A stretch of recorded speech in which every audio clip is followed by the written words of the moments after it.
सबसे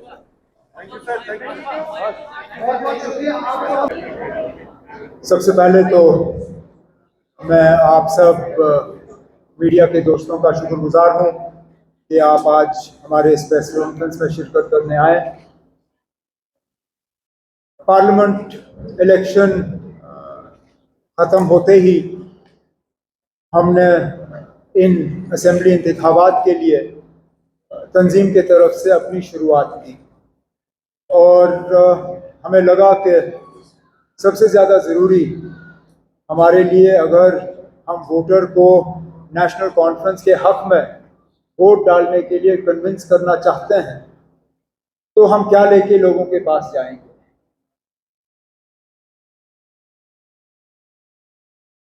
सदर national conference जनाब फारूक अब्दुल्ला साहब ने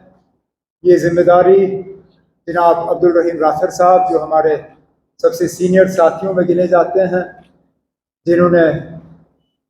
न सिर्फ तंजीम में एक बहुत अहम रोल अदा किया है, बल्कि कई साल जम्मू कश्मीर के फाइनेंस मिनिस्टर के तौर पे भी काम किया है। जब कभी पार्टी को कोई डॉक्यूमेंट या कोई इस तरह का काम करना होता है तो कहीं ना कहीं राथर साहब को हम उसके साथ जोड़ने का काम करते हैं। इस बार भी जब मंशूर तैयार करने की बात आई तो फारूक अब्दुल्ला साहब ने राथर साहब को ये जिम्मेदारी दी और उन पे छोड़ा कि वो कमेटी में किन किन को शामिल करना चाहेंगे। कमेटी में जिस तरह तनवीर ने अभी कहा, कई सारे नेशनल कॉन्फ्रेंस के साथी जो हैं इस कमेटी के साथ जुड़े रहे। इसके साथ साथ प्रोफेसर निसार साहब भी, उन्होंने भी हमारी इसमें बहुत मदद की। लेकिन जिनके नाम लिए गए उन्होंने तो मदद की, लेकिन कई सारे ऐसे भी नेशनल कॉन्फ्रेंस के लोग हैं जिनका एक रोल इसमें रहा, जिनके नाम हम वक्त बचाने के लिए हम ले भी नहीं पाएंगे, लेकिन वो जानते हैं और हम जानते हैं कि उनका इसमें कितना कंट्रीब्यूशन रहा है। और मैं अपने तरफ से, चेयरमैन साहब के तरफ से, बाकी मेंबरों की तरफ से उनका भी इस रिपोर्ट के लिए शुक्रिया करना चाहता हूँ। चाहे वो डिज़ाइनिंग में उन्होंने मदद की, ग्राफिक्स में मदद की, इसके प्रूफ रीडिंग में मदद की, इसके प्रिंटिंग में मदद की, जहाँ जहाँ उनकी मदद हमें हासिल हुई उसके लिए मैं उनका शुक्रगुजार हूँ। ये मैनिफेस्टो राथर साहब ने दफ्तर में बैठ के तैयार नहीं किया है। ये सिर्फ नेशनल कॉन्फ्रेंस का काम नहीं है। जिम्मेदारी संभालने के बाद राथर साहब का पहला कदम था अपने टीम को बुला के उनसे मशवरा करके हमने जम्मू कश्मीर के आवाम से बात की। हमने उनसे कहा कि हमारे मंशूर में वो क्या देखना चाहेंगे, नेशनल कॉन्फ्रेंस के तरफ से उनको कौन से वादे ऐसे चाहिए जिनसे उनको लगता है कि उनकी रोज़मर्रा की ज़िंदगी में एक तब्दीली आएगी, एक बेहतरी आएगी। जो पिछले कई सालों से हम मुश्किलात का सामना कर रहे हैं, उस मुश्किलात का हल कहाँ से हो सकता है। और जब राथर साहब और कमेटी के मेंबरों ने लोगों को ईमेल के ज़रिए और मैसेज के ज़रिए अपने सजेशंस भेजने पे जो है उन्हें एक दावत दी, तो हम उम्मीद कर रहे थे कि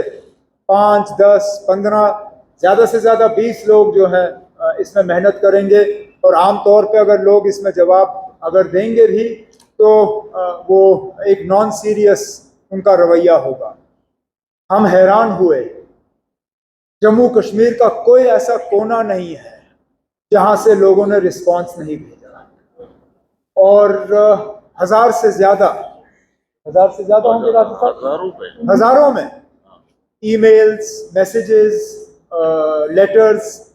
नेशनल कॉन्फ्रेंस के दफ्तर में राथर साहब को एड्रेस हुए। और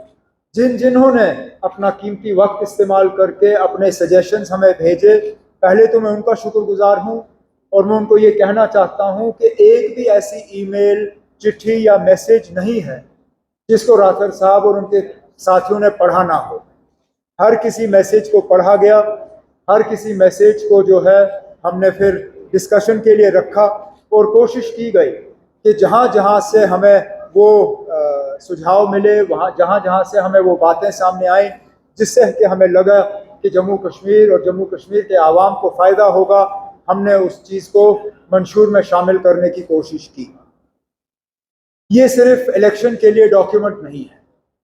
जब आप इसको पढ़ेंगे, जब आप इसको देखेंगे, जब तफसील में आप इसको देखें, तो आप ये शायद समझ जाएंगे, जो मैं समझता हूँ, कि ये पूरी तरह से एक एजेंडा फॉर गवर्नेंस है। ये 5 साल का एक रोड मैप हम खींच रहे हैं, जो कि इसको पूरा करने पे वाकई जम्मू कश्मीर में एक तब्दीली, एक बदलाव आएगा। बदलाव की बात तो इससे पहले बहुतों ने की, लेकिन धोखा देने के अलावा हमें कुछ नहीं मिला। राथर साहब और इनके साथियों को अगर सदर मोहतरम ने एक बात कही, तो सिर्फ ये थी कि आप वादे वो करिए जो आप कल जाके मुकम्मल कर पाओगे। अब हमारे बाद और भी पार्टियां हैं, वो भी अपने मंशूर जो हैं लोगों के सामने पेश करेंगे। जाहिर सी बात है कि कुछ उनमें से ऐसे भी होंगे जो हमसे बढ़ चढ़ के वादे करेंगे,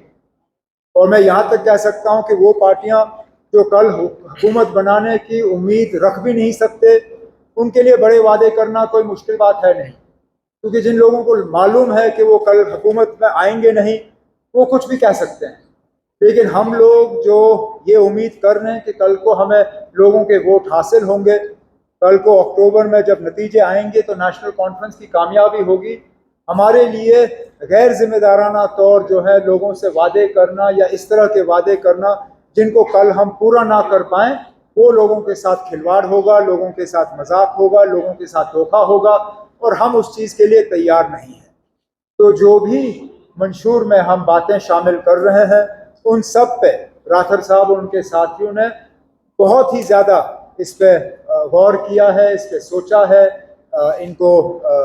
एक्सपर्ट्स के साथ डिस्कस किया है, और तब जाके डिस्कशन और सारा चीज़ करने के बाद आज ये डॉक्यूमेंट तैयार करके हम आपके सामने रख रहे हैं। शायद पहले फेज के नोटिफिकेशन से एक दिन पहले इसको रिलीज करना, इससे भी आप समझ सकते हैं कि कितनी सीरियसनेस नेशनल कॉन्फ्रेंस में है, कितनी तरह से हमने तैयारी की है, न सिर्फ इस इलेक्शन की बल्कि इस इलेक्शन के बाद अगर लोगों ने हमें मौका दिया तो पहले दिन से हम लोगों की खिदमत करने की जो है तैयारी में हम लगे हुए हैं। मैं अब अपने साथियों से कहूँगा